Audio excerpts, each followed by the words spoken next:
Hello friends, welcome to my YouTube channel Rupa UPSC experience. आज की video में हम पढ़ेंगे पार्ट नंबर 1 के बारे में, जो कि है union of its territory. So part number 1 में कितने आर्टिकल आते हैं? 1 से 4 तक, तो टोटल 4 आर्टिकल्स आते हैं। तो बस हमें इन्हीं 4 आर्टिकल्स के बारे में पढ़ना है। बहुत ही सिंपल तरीके से मैं आपको पढ़ाऊंगी, कोई भी डाउट होगा तो आपका क्लियर हो जाएगा। तो फर्स्ट आर्टिकल से चलते हैं। फर्स्ट आर्टिकल है, पहला आर्टिकल इंडियन कॉन्स्टिट्यूशन का क्या बोलता है? That India that is Bharat shall be A union of states. कि इंडिया, जिसे हम भारत के नाम से भी जानते हैं, कि यूनियन होगा स्टेट का। अब स्टेट्स का यूनियन होगा क्या मतलब है?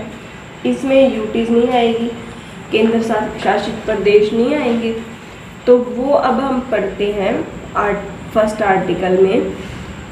फर्स्ट आर्टिकल तो इजी सा ही है, आपको समझ में आ ही जाएगा। तो पहली चीज़ तो इन्होंने यहाँ पर यूनियन वर्ड्स क्यों यूज़ किया?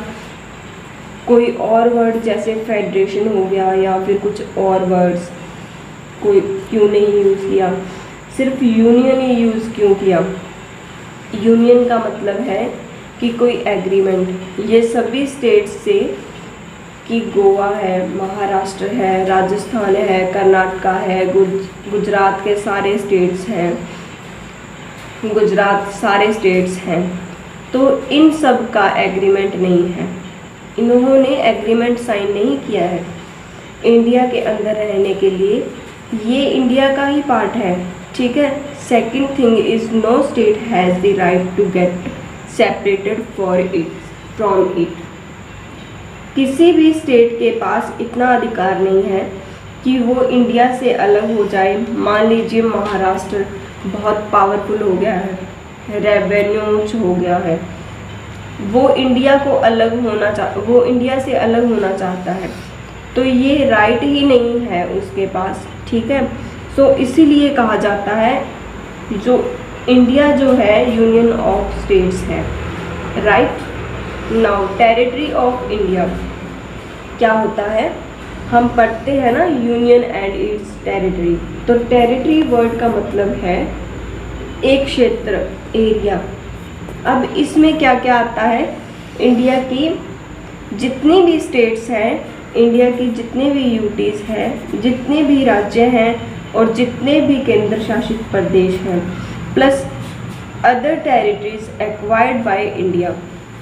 और कोई एरिया है इंडिया के पास, किसी पे अगर कभी इंडिया हमला करे या इंडिया के अंदर किसी वार के अंदर इंडिया का पार्ट बन जाए, इस तरह से अगर कोई और टेरिटरी या कोई और क्षेत्र है इंडिया के पास, तो वो भी इंडिया की टेरिटरी ही माना जाएगा, ठीक है।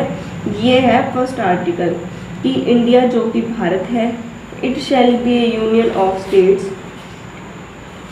ये है फर्स्ट आर्टिकल। अब हम पढ़ेंगे आर्टिकल नंबर सेकंड आर्टिकल क्या है? तो ये है एडमिशन और establishment of new states that are not part of the union of India. मतलब हम इसमें कोई नई स्टेट को एडमिट भी कर सकते हैं, ठीक है, या इसे नई बना भी सकते हैं जो पहले से इंडिया का पार्ट नहीं है। अब इसका मतलब आप समझ रहे हैं कि इंडिया का पार्ट नहीं है, मतलब किसी पे आपने हमला किया तो आप उसको इंडिया की स्टेट बना सकते हैं, ठीक है, ये बात है। या किसी भी और तरीके से इंडिया का पार्ट बन जाता है, कोई नई चीज़ इंडिया में ऐड हो जाती है। मान लीजिए नेपाल इंडिया में ऐड हो गया, तो आप चाहे तो उसे स्टेट बना सकते हैं। ये कहता है आर्टिकल 2 में, ध्यान से पढ़िएगा ये वाला पार्ट। इसमें एडमिशन और establishment of new states that are not part of the union of India. तो अब हमें पढ़ना है आर्टिकल नंबर 3। आर्टिकल नंबर 3 भी कुछ ऐसा ही है, थोड़ा बहुत डिफरेंस है इनमें। इसमें भी उन्होंने यही कहा है कि जो आर्टिकल नंबर 2 में कहा है ना कि नई स्टेट बना सकते हैं, आर्टिकल 3 में भी यही कहा है कि नई स्टेट बना सकते हैं, लेकिन आर्टिकल 2 में कहा है कि जो इंडिया का पार्ट पहले से ना हो। आर्टिकल 3 में क्या कहा है कि कोई भी नई स्टेट है, कोई भी यूटी है जो पहले से हमारी है, या तो उसको अलग अलग करके नई स्टेट बना दो, जैसे आंध्र प्रदेश और तेलंगाना का हुआ था। ठीक है, आंध्र प्रदेश का क्या पहले पार्ट में 2 बन गए थे। यूपी और उत्तरांचल का भी ऐसा ही था, यूपी था पहले, बाद में उत्तरांचल बना दिया, है ना। या फिर यूनाइट करके किन्हीं 2 स्टेट्स को जोड़ा जा सकता है, जोड़ा, या एक स्टेट या यूटी को जोड़ा और फिर नई स्टेट बना दी, तो ऐसे भी किया जा सकता है अंडर आर्टिकल 3 में। अब ये सब करने की पावर किसके पास है? क्या 2 स्टेट्स की अगर विधानसभाएं मान जाती है तो क्या काम चल पड़ेगा? नहीं, पार्लियामेंट, ओनली पार्लियामेंट के पास इतना राइट है।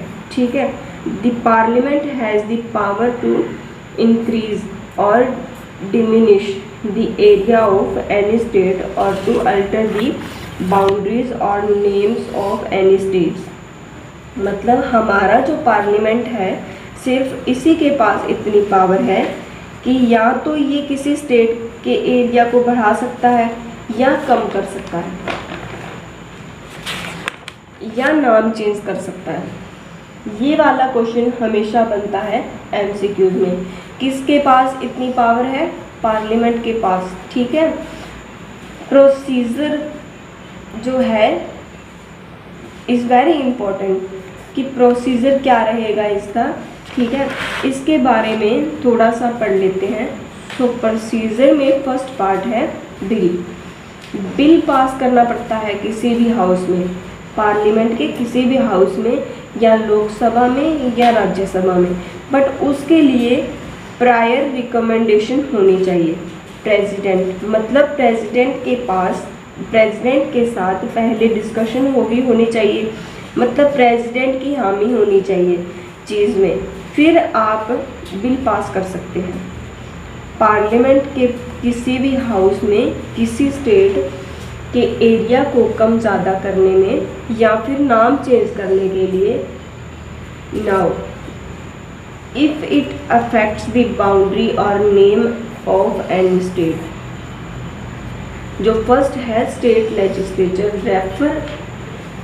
अब अगर किसी स्टेट से रिलेटेड है, किसी स्टेट की बाउंड्री कम ज़्यादा करनी है या नाम चेंज करना है, तो पहले स्टेट लेजिस्लेचर को रेफ़र करना पड़ेगा, उसके बाद किसी भी हाउस के लिए प्रेजेंट किया जाएगा।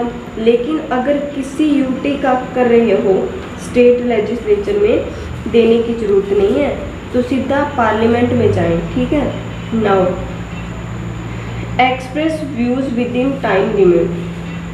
अब जो स्टेट लेजिस्लेचर है उनको प्रेसिडेंट टाइम देगा, 10 दिन का, 15 दिन का, 4 दिन का टाइम, तो उनको उतने में अपने व्यूज़ एक्सप्रेस करने पड़ेंगे, अदरवाइज डीम्ड पास्ड, अदरवाइज समझना होगा कि हाँ पास हो गया। जो कॉन्सेंट है ना, इनकी हामी जरूरी नहीं है। ठीक है, सिंपल मेजॉरिटी, ये जो पास किए जाते हैं बहुत ही सिंपल मेजॉरिटी के साथ पास किया जाता है। ठीक है, अब हमारा रह गया आर्टिकल नंबर 4, जो कि पार्ट नंबर फर्स्ट का 4 और लास्ट आर्टिकल है। ये क्या बोलता है?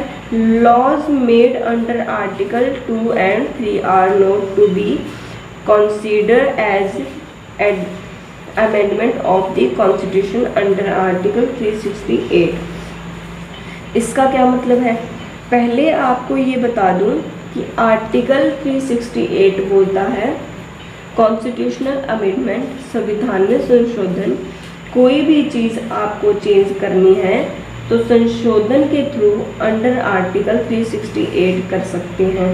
ठीक है, ये पता होना चाहिए। आर्टिकल 4 में क्या बोलता है कि जो हमने आर्टिकल 2 और 3 पढ़ा है ना कि नई स्टेट बना सकते हैं, वो सब हमने कहानी पढ़ी है, उसको लेकर आप अमेंडमेंट नहीं कर सकते, संविधान में संशोधन नहीं कर सकते।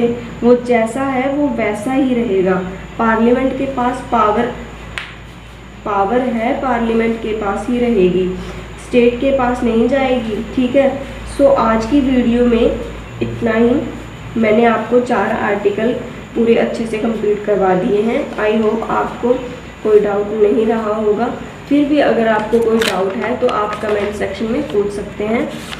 सो अगर आपको वीडियो अच्छी लगी हो तो प्लीज़ मेरे चैनल को सब्सक्राइब करें, शेयर करें और कमेंट करें। Thank you.